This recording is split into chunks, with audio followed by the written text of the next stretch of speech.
A poised woman with mahogany skin steps onto a transatlantic flight, her heart pounding not with nerves but anticipation. She's on the verge of unveiling her very own luxury label to the world.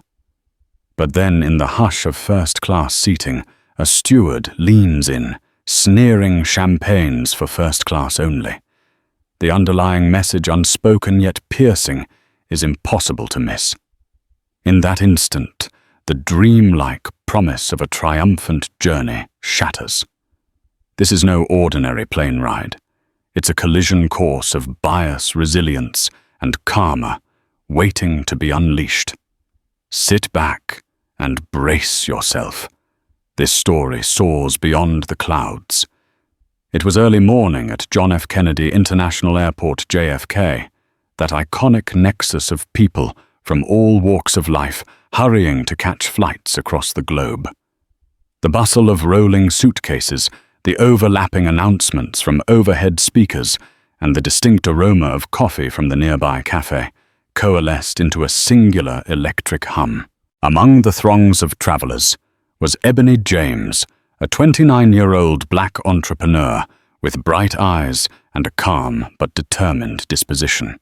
She was dressed not in the typical flashy attire of a high-rolling executive, but in a comfortable black blazer-fitted jeans and polished flats. Confident elegance, yet understated. From the concourse windows, Ebony stole glances at the gleaming aircraft that would soon be her vessel across the Atlantic. It was a massive British Airways Boeing 707, set to carry her from New York to London's Heathrow. She couldn't help a slight tremor in her chest. This journey was no ordinary business trip. This was a harbinger of her future, the threshold to an all-important unveiling, the official introduction of her own luxury champagne label, Ebony Reserve. With her carry-on in tow, Ebony made her way toward the terminal lounge. She had treated herself to a first-class ticket, an indulgence that felt justifiable given the significance of her trip and her imminent brand launch. For so long, Ebony had dreamed of seeing her name, her story, etched into the annals of luxury culture. Moet & Chandon had always been one of her favorite champagne houses, a brand she admired for its history and prestige. But Ebony's vision for Ebony Reserve went beyond mere imitation. She sought to bring a new narrative to the table, something that embodied her roots, her struggles, and her triumphs. While Ebony had enjoyed some early press mentions and minor hype in industry circles, Ebony Reserve was still under the radar for most casual consumers. She was headed to London for a private high society tasting an event that would set the stage for global recognition if all went according to plan. Her phone buzzed with a text from her publicist, Carla Vasquez, back in New York. Carla: "Good luck, you'll do great. We just locked in 2 more potential distributors in Europe. Secure that London deal. To Ebony Reserve. Ta we rise." Ebony cracked a grin. Carla's enthusiasm was infectious. She typed a quick reply expressing her gratitude, then tucked her phone into her blazer pocket. At the gate, Ebony found herself amid a cluster of first and business class passengers waiting for pre-boarding. A tall blonde flight attendant scanned the boarding passes. Her name tag read, Linda Forrester. Although Ebony was used to cordial interactions while traveling first class, Linda's eyes briefly widened in surprise as Ebony handed over her boarding pass. Ebony had done this dance enough times to spot the subtle shift in demeanor, a telltale blink, a slight frown. There was confusion on Linda's face, as though Ebony's presence among the first-class travelers demanded some explanation. "Welcome aboard," Linda said, her voice clipped. She waved Ebony on with a tight-lipped smile that never reached her eyes. Ebony nodded courteously and proceeded onto the aircraft. She brushed off the uneasy feeling, hoping it was simply a random moment. After all, Ebony James was too busy carving out a legacy to dwell on petty microaggressions. But some part of her recognized this greeting as a flicker of a long, familiar pattern. Settling into her plush first-class seat, Ebony breathed in the comforting hush of the cabin. She was handed a warm towel by a different flight attendant, a younger man with a friendly smile who acknowledged her politely. The seat had everything she might need for the 7-hour flight: a large entertainment screen, ample leg room and seat controls that turned it into a lie-flat bed. Most notably, there was an empty flute at the side table, waiting to be filled with champagne. She closed her eyes for a moment, imagining the swirl of her own ebony reserve being poured into that glass, the effervescence dancing in the overhead light. The thought sent a wave of pride washing over her. Her grandfather, who had painstakingly grown grapes in a small vineyard in upstate New York, would have been thrilled to see her blossoming brand. Ebony's drive to succeed was about more than just business or personal ambition. It was about legacy. As other passengers settled, Ebony couldn't help but notice Linda passing through the aisle. Linda offered freshly poured champagne flutes to the row across from Ebony, but seemed to skip over Ebony's seat. Ebony attempted to wave her down discreetly. "Excuse me," Ebony said softly. "May I have a glass of champagne as well?" Linda regarded Ebony for a fraction of a second longer than usual. "We're serving them shortly," she replied curtly before bustling away. The remark felt dismissive, but Ebony gave Linda the benefit of the doubt. Maybe Linda was simply overwhelmed with pre-departure duties. Ebony decided to focus on reviewing a few documents on her laptop.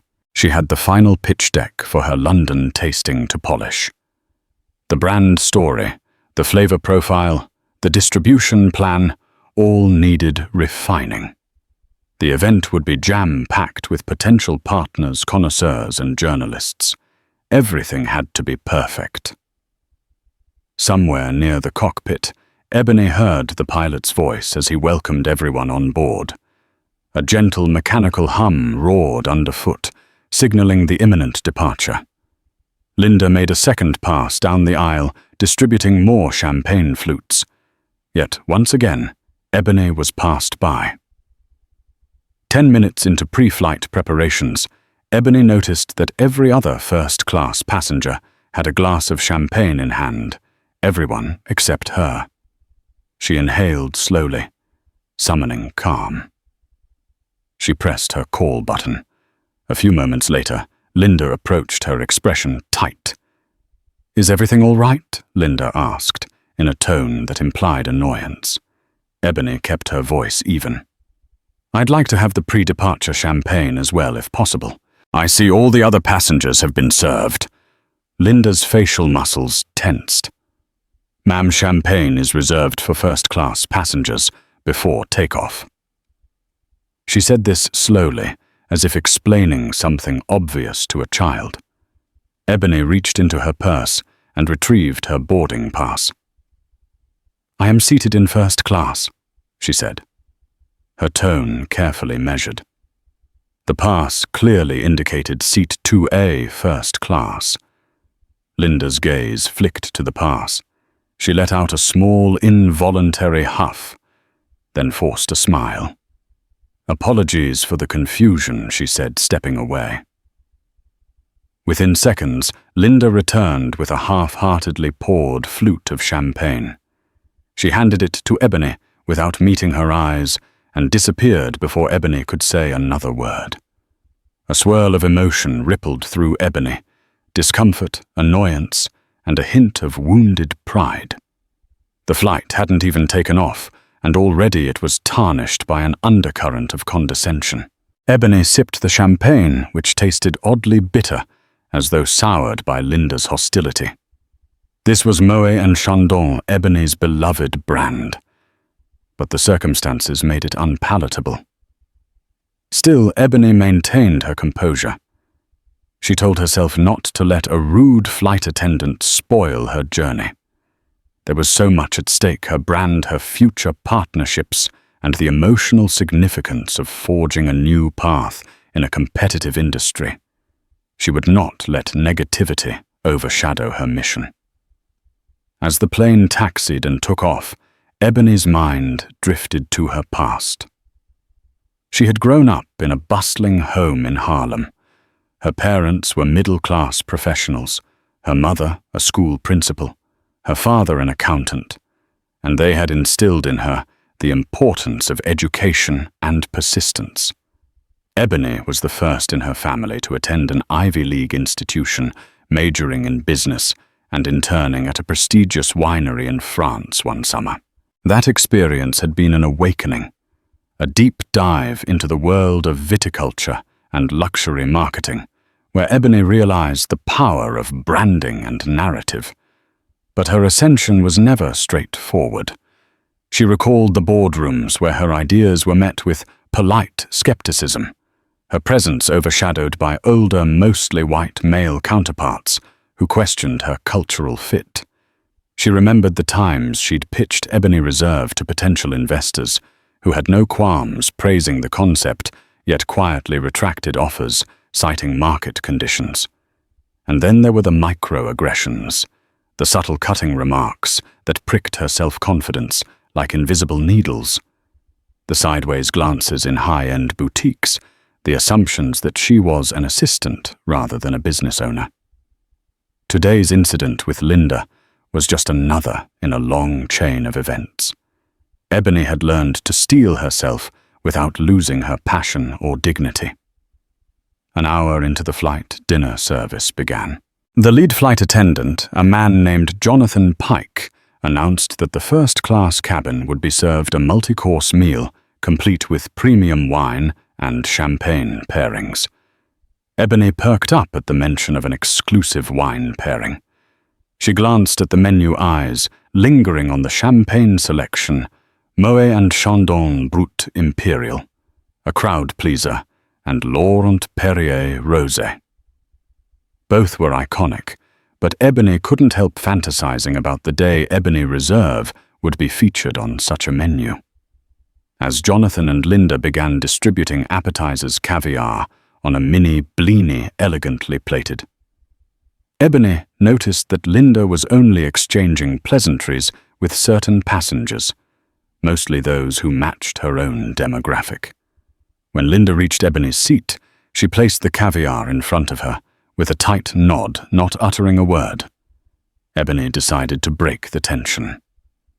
"Could I possibly have a bit more lemon for the caviar?" Linda's eyebrow arched. She reached across Ebony and plopped an extra lemon wedge onto the dish. Happy, she asked, her tone anything but friendly. Ebony's jaw clenched.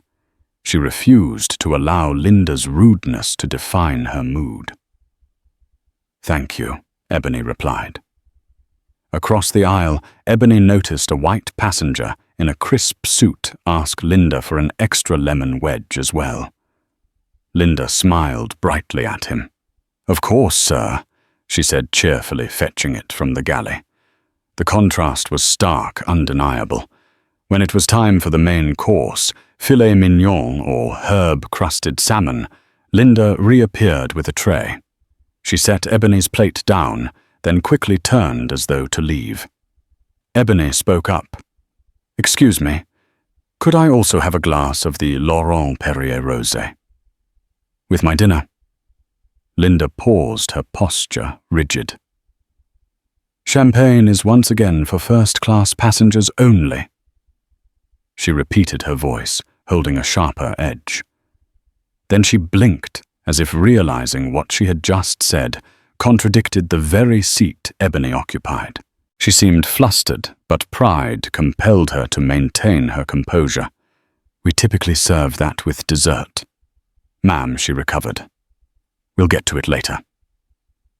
Ebony smiled politely, though her nerves were frayed. It was clear Linda was targeting her in front of the entire cabin. Nearby passengers stole glances. Ebony could sense a few unsettled stares, possibly from those who recognized what was happening, but weren't sure how to react.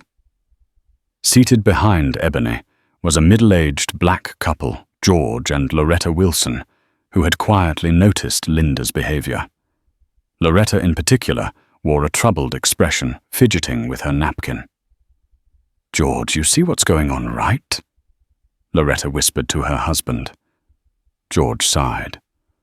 "I see it, but we're thousands of feet in the air." "What can we do?" Loretta's indignation simmered. "It's not right," she said. "She's paying for first class like everyone else." Little did Ebony know that Loretta was surreptitiously recording some of the exchanges on her phone.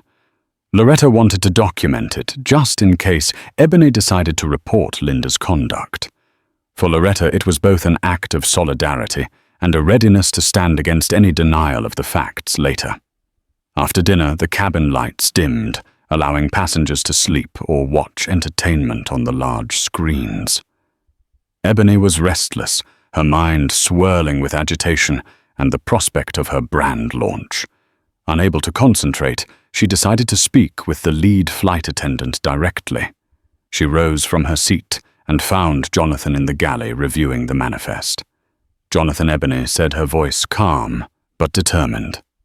"I'm Ebony James in 2A. I'm having an issue with one of the attendants." Jonathan looked up from his paperwork, eyebrows drawn. "I'm sorry to hear that. Could you tell me what the problem is?" Ebony explained. Linda's repeated snubs, the condescending remarks, the denial of service. She recounted the champagne incident twice. Jonathan listened occasionally, glancing toward the business class curtain behind them, where Linda was presumably assisting other passengers. "We do not tolerate discrimination," Jonathan said. "I'll have a word with Linda." Before Ebony could respond, Linda appeared seemingly materializing out of nowhere. A flush colored her cheeks. "Is something going on?" she asked, her tone clipped. Jonathan squared his shoulders. "Linda, Ms. James here has expressed concerns about your service toward her." Linda crossed her arms over her chest. "I'm just doing my job. If the passenger feels slighted, it might be a misunderstanding." The tension in the galley was palpable. Ebony strove for poise. "I'm only asking to be treated the same as everyone else in first class." Linda shot Ebony a tight-lipped look. "I'm following procedure. You requested multiple servings of champagne, which is standard for first-class service." Ebony interjected. Jonathan cleared his throat. "Linda, I'll take it from here. You can go back to the cabin." With a huff, Linda turned and marched away. Ebony and Jonathan exchanged glances. Jonathan offered Ebony a placating smile. "I'll make sure you're taken care of," he said with a sincerity Ebony wanted to believe. Returning to her seat, Ebony tried to focus on her laptop again, but her frustration churned like a storm. She was halfway through refining the Ebony Reserve pitch deck when Linda glided by collecting dinner trays. The flight attendant's lips twitched in a mockery of a smile. "Working on something important?" Linda asked with a forced casualness. Ebony, startled by the question, hesitated. "Yes, just some business for my brand." "Oh, I see," Linda said, her words dripping with condescension. "Must be nice to have a brand. Let me guess, hair products." Ebony's heartbeat thundered in her ears. She slowly lifted her gaze to meet Linda's eyes. "It's a luxury champagne label," Ebony said evenly. Linda's plastic smile faltered. "Sure," she replied, but her tone was one of disbelief.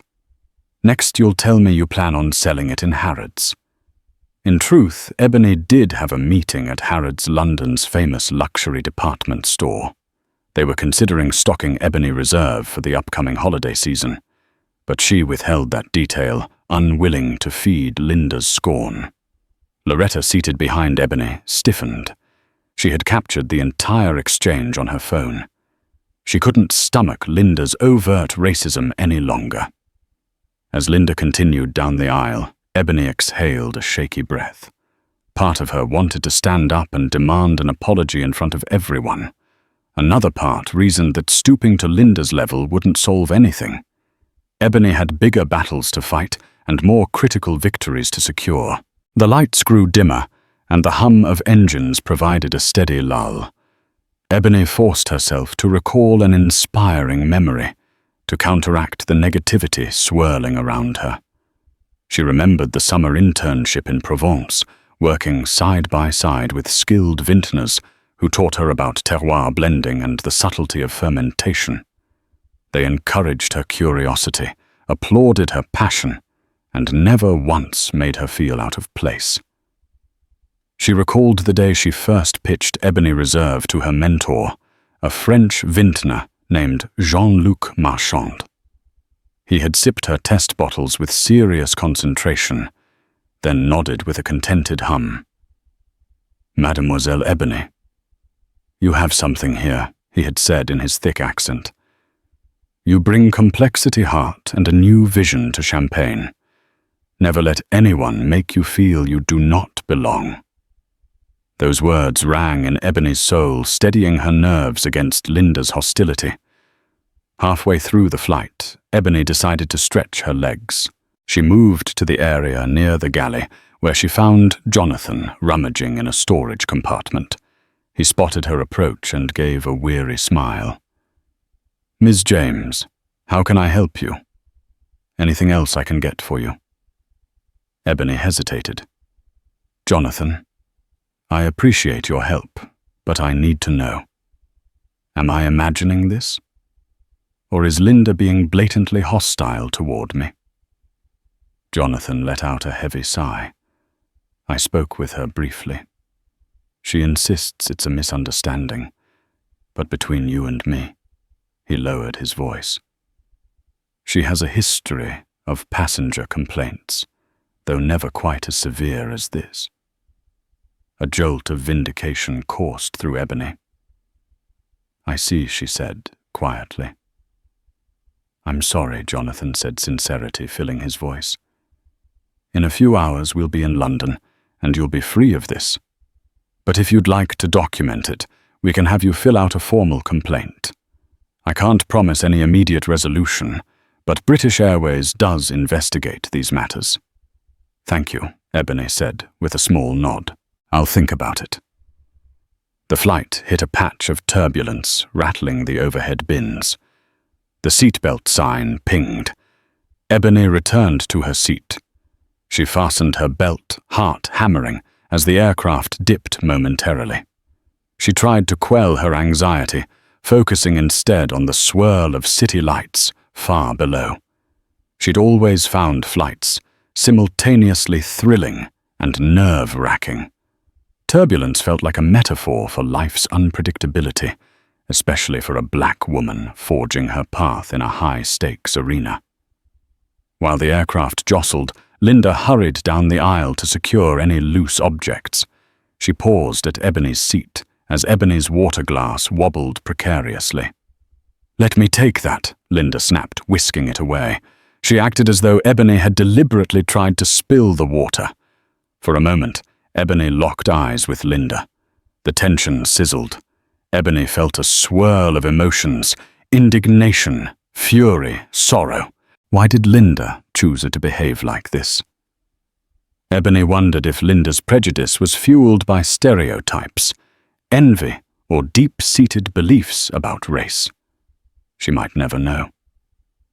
Once the turbulence subsided, Ebony closed her eyes. A memory of her mother's voice came to her, gentle but insistent. "Don't carry other people's hate. Ebony, it's a burden you don't deserve." When the seatbelt sign blinked off, Loretta gingerly approached, Ebony phone in hand. "Ma'am, sorry to bother you," she said, her voice low, so as not to disturb the sleeping passengers. "I've been recording some of what's been happening." Ebony's eyes widened.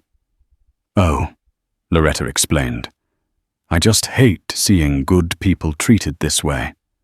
If you need any evidence, I'm happy to share." Warmth surged in Ebony's chest, an ally in this sky-bound microcosm. "Thank you," Ebony whispered. "I appreciate that. Really, I do." Loretta smiled sympathetically. "You're a class act. Don't let her ruin your flight." Ebony promised she wouldn't. Still inside, she seethed at the casual cruelty that threatened to overshadow what should have been a joyous trip. She scrolled through her phone notifications, noticing Carla's messages of encouragement. She debated whether to tell Carla about the situation, but decided to wait until she landed.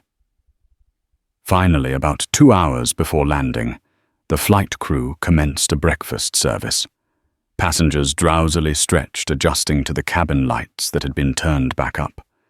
Ebony resigned to her seat, awaited coffee and a croissant. Linda approached, delivering a breakfast tray with forced politeness. "Coffee or tea?" Linda asked, her tone robotic. "Coffee." "Please," Ebony answered. Eyes lingering on Linda as the flight attendant poured the steaming liquid into a porcelain cup. Ebony braced herself for another barb, but Linda simply moved on. Perhaps Jonathan's admonishment had tempered her aggression at least a little. As Ebony stirred sugar into her coffee, she overheard Linda chatting with another passenger, a wealthy businessman, in the row behind her. The man raved about how much he loved flying first class, praising the attentive staff. Linda responded sweetly, "We do our best for our valued first-class customers. Nothing but the finest, including unlimited champagne." A pang of disbelief ricocheted through Ebony. Unlimited Ebony had been refused champagne twice. She set her coffee cup down, fighting the impulse to confront Linda a final time. Instead, she kept her composure. "You'll get your comeuppance," Linda Ebony thought grimly. One way or another. As the aircraft began its initial descent into London, Ebony prepared herself for the next phase of her journey. She organized her laptop, ensuring that her pitch deck was readily accessible. She applied a touch of lip gloss, smoothed her blazer, and inhaled a steadying breath. Linda passed through the cabin one last time, checking seatbelts and tray tables. Ebony noticed Linda's gaze flick over her with a frosty indifference. The landing was smooth. Heathrow's sprawling runways and iconic British Airways tail fins came into view. Upon taxiing, Jonathan made the customary announcements. Ebony, anxious to disembark, waited as Linda unlatched the overhead bins for the row in front of her. When Linda finally reached Ebony, Ebony stood to retrieve her carry-on. Linda lifted a garment bag belonging to another passenger before pulling Ebony's roller out with an abrupt jerk. The suitcase dropped to the floor with a thud. Ebony winced. The bag contained a sample bottle of Ebony Reserve she intended to gift at her meeting. "Oh, I'm sorry," Linda said, her voice devoid of any real regret. Ebony bit back a retort, mustering the last reserves of her composure. She inspected her suitcase quickly. It didn't seem damaged on the outside. "Thank you," she said curtly, taking the handle. Linda stepped aside, letting Ebony pass, but Ebony could sense a smug aura in Linda's half-smile. Ebony whispered a prayer that the precious sample bottle was intact. After exiting the aircraft, Ebony made her way through the jet bridge and into the terminal. The hustle and bustle of Heathrow greeted her, but her thoughts still churned with the tension from the flight. She navigated toward immigration, scanning for the priority lane. As she walked, Ebony heard a familiar voice behind her. "Ms. James, wait." She turned to find Jonathan jogging to catch up. He looked apologetic. "I just wanted to say one more time, I'm truly sorry about Linda." If you decide to lodge a formal complaint, I'll support you. Ebony offered a faint smile. Thank you, Jonathan. I plan to speak with customer relations. As if on cue, Linda appeared, a small frown denting her brow. Jonathan, there you are. We need to head to the next gate soon. She cut off, noticing Ebony's presence. Her lips tightened.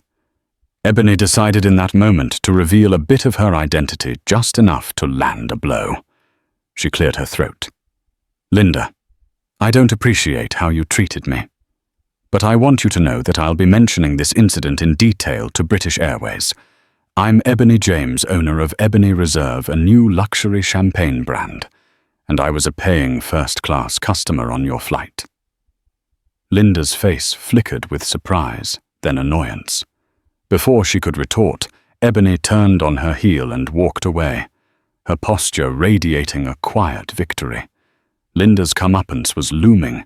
Ebony could feel it.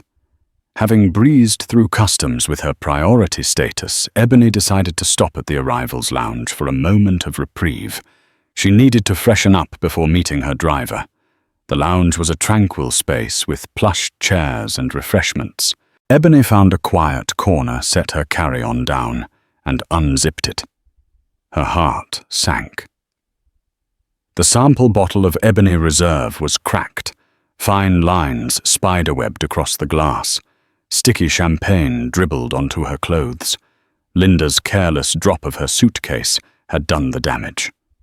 Ebony cursed under her breath. The bottle was special, meant to be a gift for a distinguished sommelier Ebony was meeting. Now it was lost. She wrapped the broken bottle in plastic and stowed it, sighing. But Ebony refused to be defeated. She reminded herself that she had more samples in her main checked luggage. She would salvage the situation. One bottle's destruction would not impede her destiny. That's when Ebony's phone buzzed. Carla. Call me ASAP. Big news. Ebony immediately dialed her publicist. Carla answered breathlessly. Ebony, there's a video on social media. A passenger on your flight posted clips of that flight attendant insulting you. It's blowing up. Ebony's eyes widened.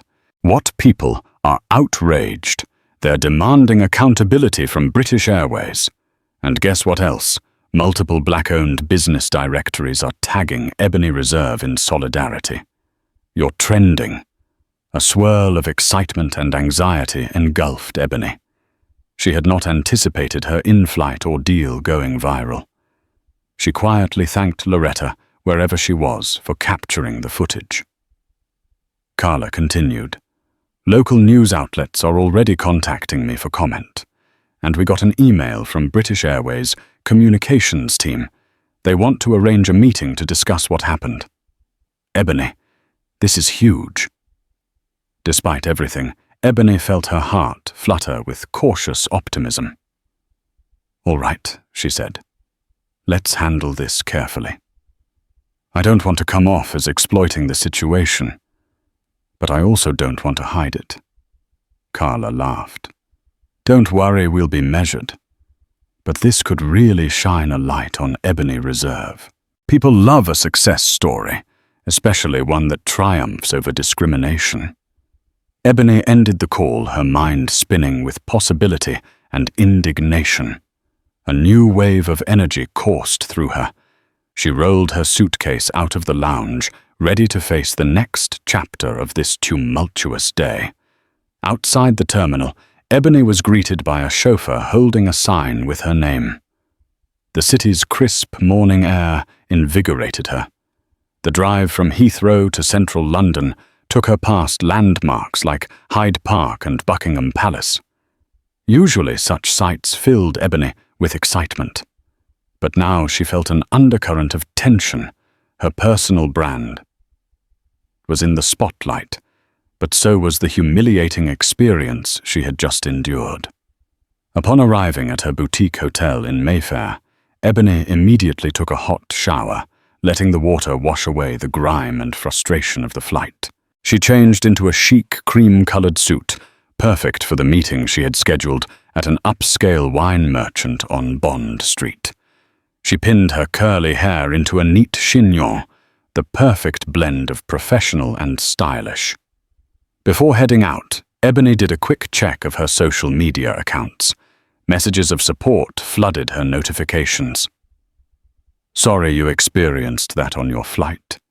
Keep your head up, sis. Where can I buy Ebony Reserve? I want to support. This is exactly why we need more representation in luxury. Thank you for paving the way." Reading these messages fueled Ebony's resolve. Linda's cruelty had inadvertently sparked a wave of public support. Was this Linda's karma coming to fruition? Ebony believed so. Ebony arrived at Harrington & Co. Wine merchants, an esteemed purveyor of fine wines with over a century of history. The store's oak-paneled interior exuded sophistication and tradition. Ebony was greeted warmly by James Harrington, the current proprietor. A tall, silver-haired gentleman with keen, discerning eyes, James had been intrigued by Ebony's label and wanted to sample Ebony Reserve. They retreated to a tasting room at the back, where Ebony presented 2 sample bottles from her checked luggage, one a standard Brut, the other a rosé. Despite the fiasco on the flight, Ebony's brand soared in the eyes of the public, and she hoped that Harrington & Co. would taste her champagne with an open mind. James poured a modest measure into a flute, swirling it gently before taking a sip. His eyebrows shot up. "Exquisite," he murmured. He sampled the rosé next, nodding in approval. "You've truly captured a unique flavor profile. Fruity notes, but with a depth that suggests real expertise." Ebony beamed, her heart swelling with pride. "My aim is to combine the best of French tradition with a distinctly American terroir," she explained. "I want Ebony Reserve to embody refinement without losing the warmth of its origin." James set down his glass. "I'm impressed. You have a remarkable product," and he coughed delicately. "I couldn't help but notice some buzz on social media this morning. People are talking about Ebony Reserve and not just wine connoisseurs. This could be a tipping point." Ebony exhaled slowly. "I never intended to gain attention through an incident like that, but I suppose everything happens for a reason." James nodded sympathetically. "I'm sorry you went through that. But from a business perspective, the name Ebony Reserve is skyrocketing in visibility. And I like the taste. Let's discuss an exclusive partnership for the holiday season." Ebony's eyes glittered with excitement. This was the break she needed, an inroad to London's high-end clientele. They hashed out details, including potential displays, launch events, and promotions. By the end of the meeting, Ebony had a handshake deal with Harrington & Co. She left the wine merchant on a cloud of hope, the humiliations of her flight momentarily receding. Later that afternoon, Ebony received an email from British Airways' corporate office requesting a meeting as soon as possible. They offered to send a car to her hotel. Sensing the gravity of the situation and the potential for real change, Ebony agreed to meet that same evening. At around 6 p.m., a sleek black sedan arrived, ferrying Ebony to British Airways' headquarters near Heathrow. The drive was somber. Ebony recalled Linda's patronizing glare, the cringe-worthy refusal of champagne, and the humiliating suggestion that Ebony's brand must be hair products. But Ebony felt a fire in her core. She had spent her life fighting for her seat at the table. She wouldn't waver now. In a tastefully furnished meeting room, Ebony was greeted by Helen Adams, British Airways head of customer relations, and Malcolm Price, the airline's corporate communications director. They offered Ebony a seat on a plush sofa and politely served her tea, British hospitality in its purest form. "We want to start by extending a sincere apology." Helen began, her tone formal yet contrite. We've reviewed the video footage posted online, as well as statements from other passengers. What happened to you on flight BA-108 is unacceptable. Ebony studied their faces, noting the flicker of regret. I appreciate your apology, she said, but I want assurances that steps will be taken so that no passenger, especially a paying customer in first class, faces such blatant discrimination in the future. Malcolm nodded. We take this very seriously. Linda Forrester has been placed on immediate leave pending an investigation. If the allegations are substantiated, she will be terminated. Ebony's tension eased, but she kept her voice measured. And how do you plan to prevent this from happening again? This isn't just about Linda. It's about systemic issues that allow staff to treat black customers differently. Helen's lips pressed together. We're committing to a thorough review of our training protocols. We'll implement more robust sensitivity and diversity training for all cabin crew members. We'll also open a dedicated channel for passengers to report such incidents directly to a team equipped to address them swiftly. Satisfied with their sincerity, Ebony raised an eyebrow. And about my experience, I didn't just lose the cost of a first-class ticket. I lost a critical sample bottle for a major presentation because your attendant dropped my luggage. Helen exchanged a quick glance with Malcolm. We'd like to offer you a full refund for your flight in addition to a generous credit for future travel. We also want to extend an invitation for Ebony Reserve to be showcased at our next brand partnership event.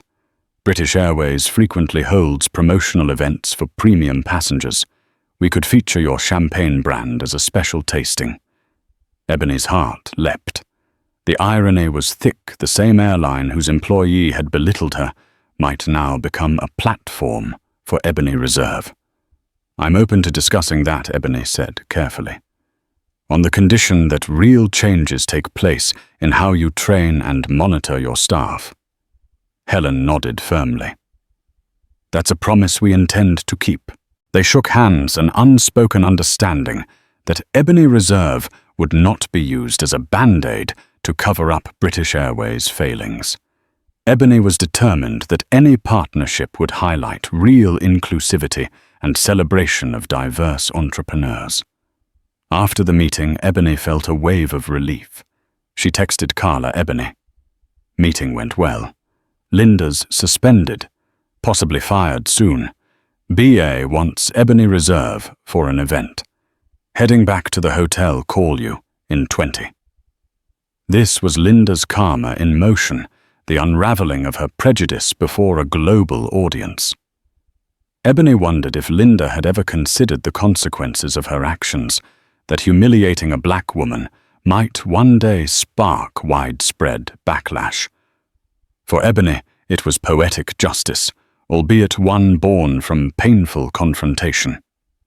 The next morning, Ebony awoke with renewed focus. Today was the day of her private tasting event at a 5-star London hotel near Park Lane. Attendees included wine critics, potential investors, and society figures. Despite the turmoil of the past 24 hours, Ebony Reserve had never been more relevant or buzzworthy. The venue was a grand ballroom with crystal chandeliers and plush carpeting. A lavish display showcased Ebony Reserve's bottles, each elegantly labeled with the brand's embossed logo, a stylized E entwined with a grapevine motif. Carla had arrived in London overnight and was there to assist with setup, her eyes bright with excitement. The attendees began to file in. Among them was Sir Alistair Wagram, a notable connoisseur who wrote for high-end wine publications.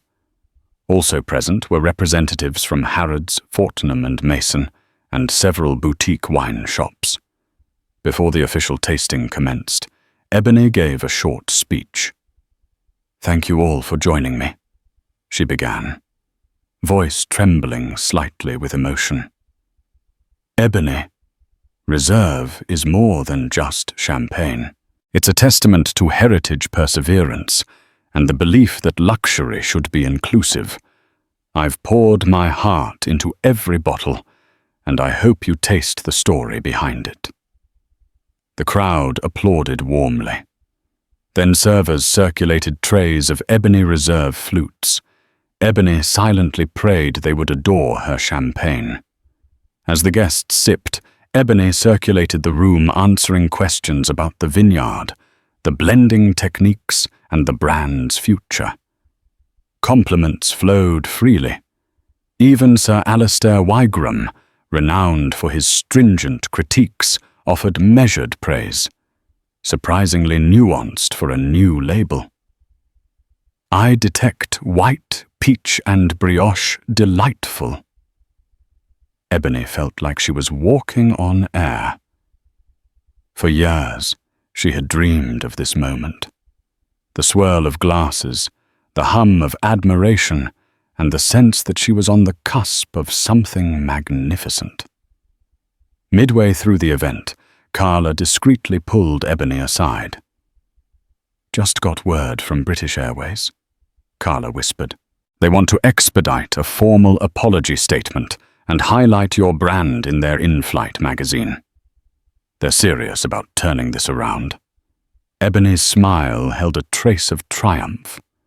Maybe Linda's actions sparked a corporate awakening. "I can't say I'm upset about that." They shared a soft laugh. Carla then showed Ebony a news article on her phone, British Airways flight attendant. Suspended after denying champagne to black business class passenger. The piece praised Ebony for her dignity and plugged Ebony Reserve, mentioning the brand's upcoming distribution deals.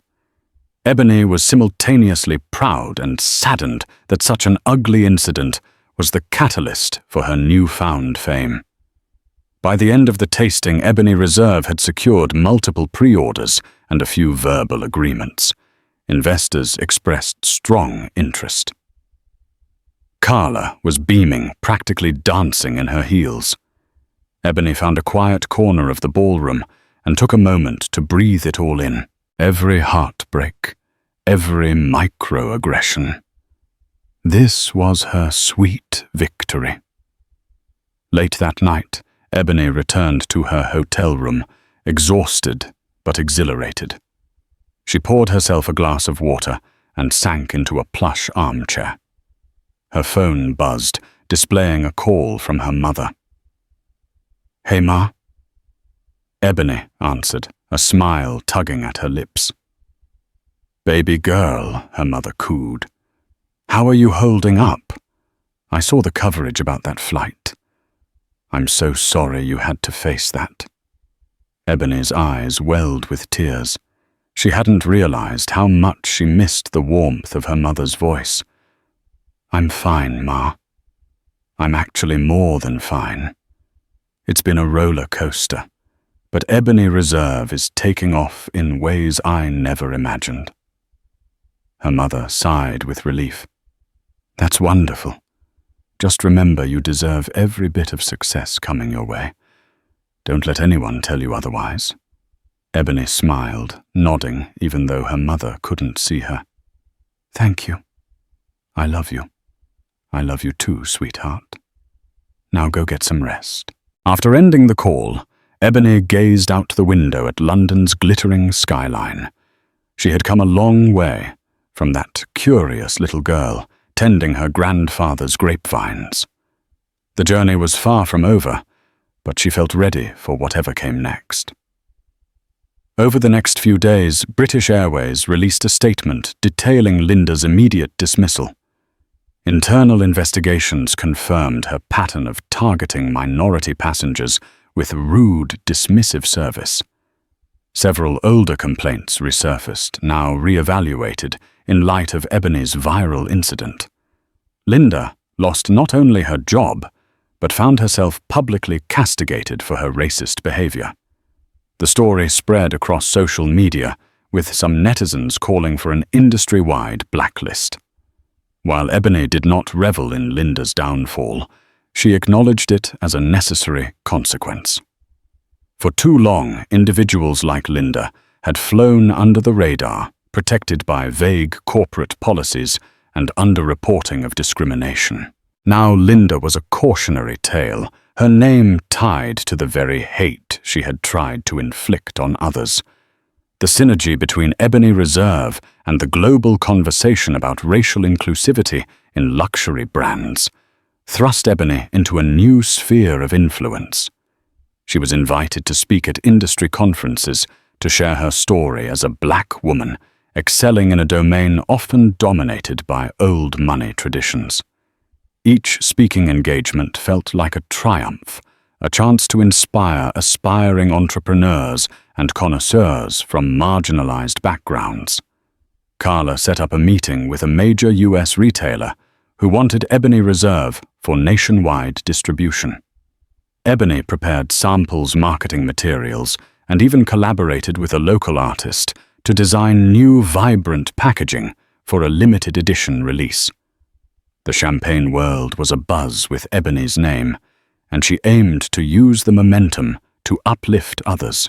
3 weeks after her harrowing but ultimately transformative flight, Ebony stood in front of a British Airways private hangar at Heathrow, the same airport where she had once disembarked feeling invisible. But today was different. Today the sun filtered through a clear London sky, casting a golden glow on the red-carpeted tarmac. A sleek private jet stood parked nearby, flanked by banners bearing both the British Airways insignia and the elegant logo of Ebony Reserve. It felt symbolic, like a runway, not just for aircraft, but for redemption. The airline had invited Ebony as a guest of honor to host a tasting event for their most elite loyalty passengers. It was a gesture of atonement, yes, but also a genuine step toward a new, more inclusive era in luxury travel. British Airways executives, PR personnel, and select members of the press were already mingling by the velvet rope, sipping chilled flutes of champagne and nibbling on hors d'oeuvres. Helen Adams and Malcolm Price, both of whom had met with Ebony after the incident, greeted her warmly as she arrived. Helen handed her a microphone with a respectful nod. "We're thrilled to have you here, Miss James," she said. "Your brand and your voice are both necessary in today's evolving landscape. Thank you for joining us." Ebony smiled graciously. She wore a sharp navy jumpsuit, custom-tailored to command attention, yet radiate class. Her natural curls were pinned into a regal updo, and gold hoop earrings glinted under the sunlight. She stepped up to the platform, where tables adorned with Ebony Reserve bottles stood like sentinels of success. Behind her, a large poster read, "Ebony Reserve, the taste of empowerment."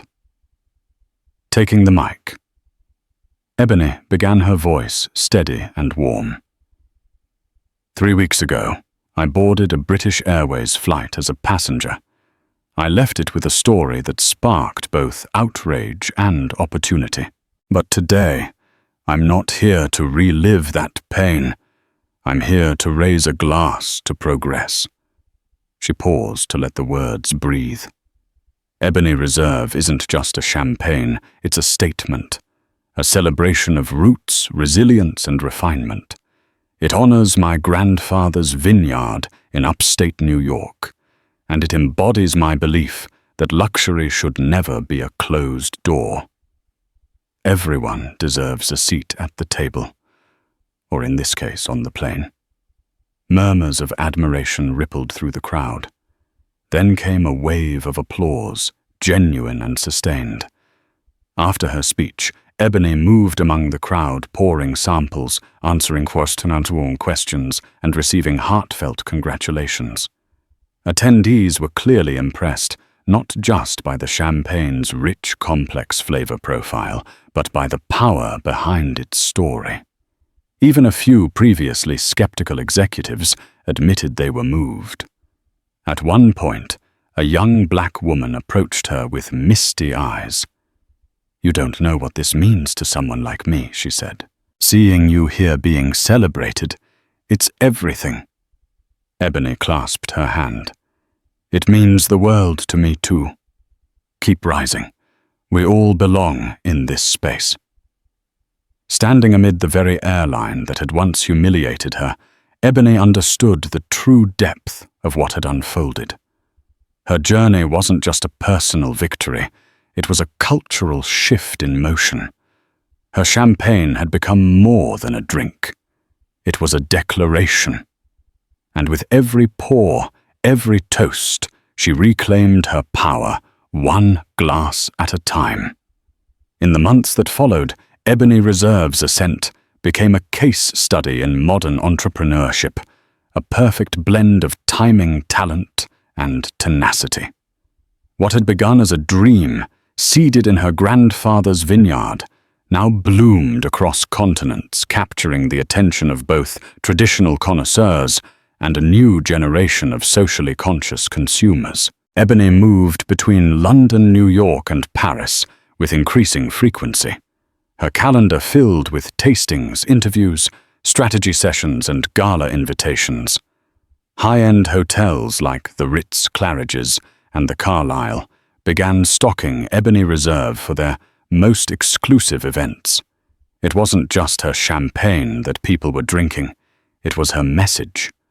Luxury magazines praised the elegance of the product, but even more so, the woman behind it. Ebony was interviewed for Forbes, profiled in Vogue Business, and featured in Wine Enthusiast's Women Who Changed the Industry issue. She no longer needed to chase validation. It came to her doorstep, and often with flowers. But amidst the fanfare, Ebony remained grounded. She still called her mother every Sunday. She still returned to the upstate vineyard whenever possible, walking the rows of vines with quiet reverence. Sometimes she stood beneath the oak tree where her grandfather once taught her how to examine grape skins for ripeness. The best fruit, he'd said, takes its time. Don't rush the flavor of your life, Ebony. That wisdom now guided her every step. Ebony also made sure that Ebony Reserve's growth uplifted others. She launched an initiative that offered mentorship and funding to minority winemakers. She partnered with hospitality schools to create scholarships for underrepresented youth in the wine and beverage industry. "We're not just pouring champagne," she'd tell her team. "We're pouring legacy." At one charity auction in Los Angeles, a limited edition Ebony Reserve bottle etched in gold and encased in velvet sold for $18,000. The funds went to a program providing vineyard internships for Black students. It wasn't just about brand success anymore. It was about breaking the mold for everyone who had been told they didn't belong.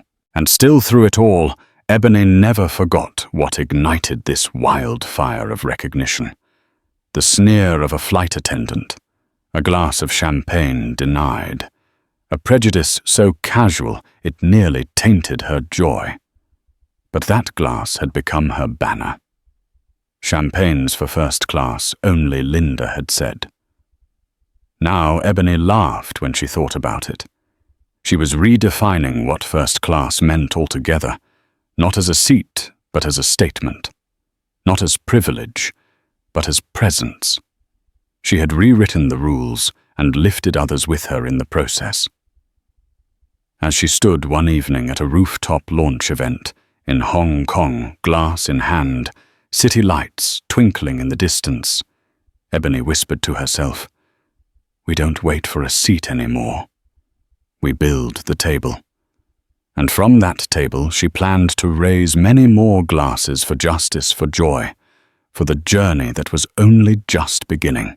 And so Ebony's story culminates in a powerful lesson. Sometimes life's storms propel us to heights we never thought possible. What began as a humiliating racist encounter aboard a transatlantic flight turned into a catalyst for global recognition and a clarion call for inclusivity. In the end, Linda's disdainful attitude met its reckoning while Ebony's passion and determination soared, forging her name among the world's most prestigious champagne brands. Now, dear viewers, it's your turn to keep this conversation alive.